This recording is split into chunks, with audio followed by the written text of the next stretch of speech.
इनायत खानाने एका मजूर स्त्रीला गुलाम का बनवले? इसवी सन 1664 भारताच्या पश्चिम किनाऱ्यावरचे सगळ्यात मोठे शहर सुरत. सिंधू सागरातून 4 मोठी जहाजे बंदराकडे येताना दिसत होती. त्या जहाजांच्या आजूबाजूला पुढे मागे अशी एक एक छोटी गलबते होती. त्या गलबतावर तोफा चढवल्या गेल्या होत्या. ती गलबते त्या जहाजांच्या संरक्षणासाठी होती. त्यांच्यावर बंदूकधारी सैनिक तैनात होते. पण ते सैनिक कोणी इंग्रज, डच किंवा पोर्तुगीज नव्हते, ते भारतीयच होते. ती जहाजे सुरतेचा धनाढ्य व्यापारी विरजी व्होरा याची होती. विरजीचा सुरतमध्येच नाही तर अरबस्तान आणि युरोपातही दबदबा होता. प्रत्येक महिन्याला त्याची जहाजे सुरतेतून युरोप, आफ्रिका आणि अरबस्तानात जात असत.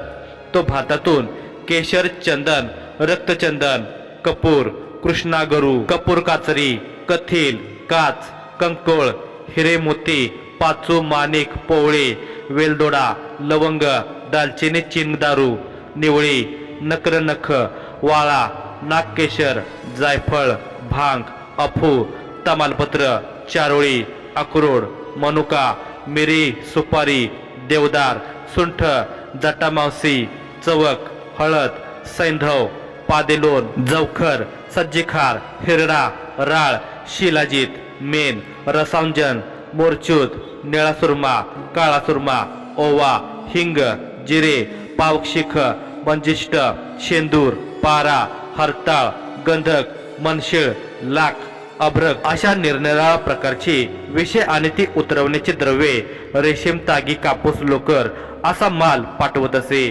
त्या मोबदल्यात विदेशातून रुपे, सोने, पितळ, शिसे, तांबे, लोखंड, गेंड्याची शिंगे, हस्तिदंत, कस्तुरी, खजूर इत्यादी माल भारतात आणत असे. तो पोर्तुगीज आणि इंग्रजांना व्यापारासाठी व्याजाने कर्जही देत असे.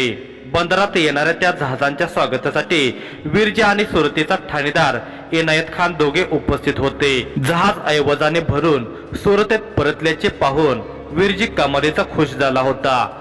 मनमोकळेपणाने स्मित हास्य करत त्याने त्याच्या दाढीवरून हात फिरवला. मग हातातल्या गुप्तीच्या मुठीवर जोर देऊन तिचे एक टोक जमिनीवर टेकून पुढे सरकला. त्याचा दिवाण बंदरावर जमलेल्या सगळ्या मजुरांना ओरडून काहीतरी सूचना देण्यात व्यग्र होता. त्याला आवाज देऊन विरजी म्हणाला, दिवाणजी, हवे तितके मजूर लावा, पण जहाजावरील ऐवज आजच उतरून घ्या आणि मग 2 दिवसात पुन्हा जहाजे भरून युरोपसाठी रवाना करा. होय शेठजी, दिवाणजीने होकार दिला. समुद्राच्या फेसा लाटा जशा किनाऱ्यावर पोहोचल्या तसे ती जहाजेही किनाऱ्याला लागली. मजुरांचा एकच गलगला सुरू झाला. जहाजाचे नांगर पडताच मजुरांनी जहाजांना लाकडी शिड्या लावल्या. ते जहाजात जाऊन त्यातला ऐवज किनाऱ्यावर उभ्या असलेल्या बैलगाड्यामध्ये भरू लागले. आज संपूर्ण दिवसभर त्यांना हा ऐवज उतरवावा लागणार होता. तेव्हा इनायत खानाचे लक्ष एका मजूर जोडप्याकडे गेले. तो पुरुष जहाजावरून शिड्यापर्यंत ऐवज आणून देत होता आणि ती स्त्री तिथून किनाऱ्यापासून लांब उभ्या असलेल्या बैलगाडीत नेऊन टाकत होती. इनायत खान डोळे बारीक करून त्या स्त्रीकडे पाहत होता, न्याहाळत होता. त्याच्या त्या कृत्याकडे विरजीचे लक्ष गेले. विरजी स्मित करत म्हणाला, खान साहेब, तुमच्या महालात अशा कितीतरी स्त्री आहेत, तरी तुमची नजर एका मजूर स्त्रीवर. विरजीच्या अचानक आलेल्या प्रश्नावर स्मित करत पण एकटक त्या स्त्रीकडे बघत इनायत खान म्हणाला, अतिशय सुंदर आहे ती, जन्नतची होरत जणू. खर तर या स्त्रीची जागा माझ्या महालात असायला हवी, इथं नाही. मग तुम्हाला कुणी अडवलं आहे? घेऊन जा. तिच्या नवऱ्याला मी थोडं धन देतो. माझ्याकडून ती स्त्री तुम्हाला भेट समजा. विरजी हसत म्हणाला, वा, बहुत खूप असे म्हणत इनायत खानाने आता त्या स्त्रीला हाक मारली आणि जवळ बोलवले.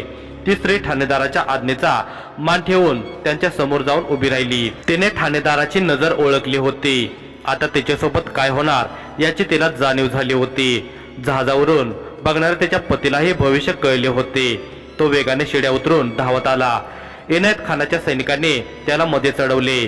तो ओरडत होता, सोडा माझ्या पत्नीला.